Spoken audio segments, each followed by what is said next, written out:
Coca-Cola was invented in 1886 by a pharmacist named Dr. John Stith Pemberton, who was also a Civil War vet and morphine addict. Coke is based on a drink called Vin Marine, which was brewed by Parisian chemist Angelo Morioni. Today, Coca-Cola is the most popular soft drink in the world. These are its 5 darkest secrets. 5. Actively work to make sure kids drank Coca-Cola instead of healthy choices. In the 1990s, many soft drink companies were trying to attract consumers in a very saturated market. Coca-Cola's plan was to go after high school students and hopefully get them to choose their brand for life, which is pretty much the same way that tobacco companies use to lure customers. In the mid-1990s, Coca-Cola started to sign pouring contracts with schools. In exchange for premiums that were paid to the schools, Coca-Cola wanted exclusive rights to sell their products in vending machines and in the cafeteria. The schools, who often worked with tight budgets, usually agreed to do it. In some cases, Coca-Cola gave many schools around $30,000 up front, and then a commission for the exclusive rights to sell Coke products in their schools for 10 years. In one case, Coca-Cola gave $90,000 to a school in Syracuse, New York, to build a stadium that had a big Coca-Cola sign on it. While that may not seem super sinister, where it gets into the shady territory is that schools were then encouraged to sell Coke and given bonuses if they sold more product. They were also told that they would make less money if they sold healthier options, like milk or fruit juices instead of soft drinks. In some cases, healthier options weren't available at all because Coca-Cola didn't approve them to be sold in the schools. Now, 20 years later, there is an obesity epidemic in America. Of course, Coca-Cola has contributed to this problem and they have even acknowledged this in their own reports. For the past 10 years, the single biggest threat to Coca's cola profit has been obesity. 4. Their water problems. While the recipe for Coca-Cola is a closely guarded secret, one main ingredient that they need to produce the sugary drink is water. It takes 0.71 gallons of water to make 0.26 gallons of Coca-Cola. This becomes a major headache when Coca-Cola decides to set up bottling factories in places that don't have a lot of water to begin with.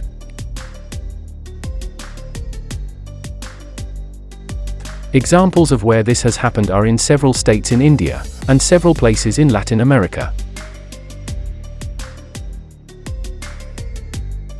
What happens is that Coca-Cola sets up a bottling plant, they use up too much groundwater.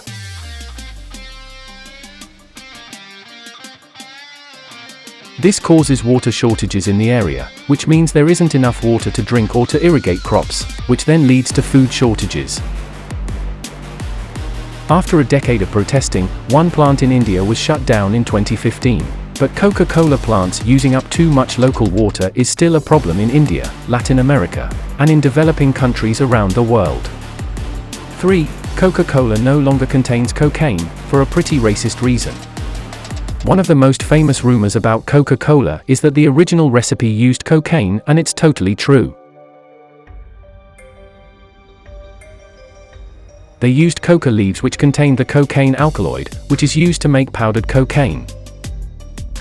It's tough to say exactly how much cocaine the original drink contained, but there was a little bit in it.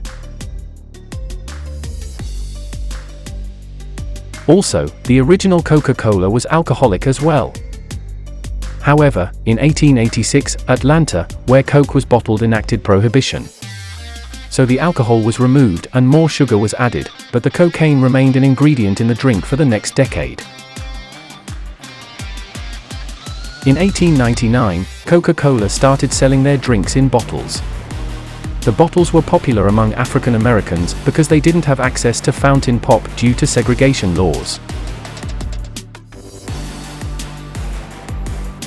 However, this started a panic among some white middle and upper class people.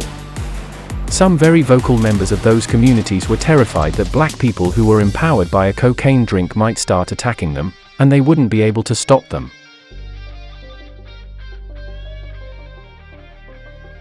In response to the fears, Coca-Cola started to phase out cocaine from the recipe in 1903, and replaced it with caffeine and even more sugar. 2. Coca-Cola and the Colombian unions. On December 5, 1986, a right-wing paramilitary unit showed up at a Coca-Cola bottling plant in Carapa, Colombia. One of the plant's union executives, Isidro Segundo Gil, went to ask what the squad wanted and they opened fire on him, killing him. Later that night, the paramilitary group went to the union's headquarters, where they destroyed their equipment and then burned the place to destroy all the records inside. The next day, the paramilitary went into the bottling plant and gave the union workers a choice: quit or die like Gil. Obviously, many of the employees, who were earning $380 to $400 a month, quit their jobs. After they quit, the paramilitary shacked up in the bottling plant for 2 months. When the plant reopened, the union workers were replaced with workers who were paid $130 a month. While there is no conclusive evidence that anyone from Coca-Cola's main office ordered any of the murders, critics point out that Coca-Cola did very little to investigate the murders. In fact, they didn't complain to the Colombian government that the paramilitary killed their workers, or that they were squatting in their facility for 2 months. Also, at the time of the assassination, the union workers were trying to negotiate better working conditions with the bottling company Bebidas y Alimentos, which was contracted by Coca-Cola to bottle their product in South America. In the years after the murder, Bebidas has refused to negotiate anything with their workers. Finally, this wasn't the only Coca-Cola union to be targeted. At least 5 other union members working with Coca-Cola were killed in Colombia, and the union members were told to quit or die themselves. In 2001, the Sinaltrainal Union brought a lawsuit against Bebidas and Coca-Cola, but the motion against Coca-Cola was dismissed in 2003.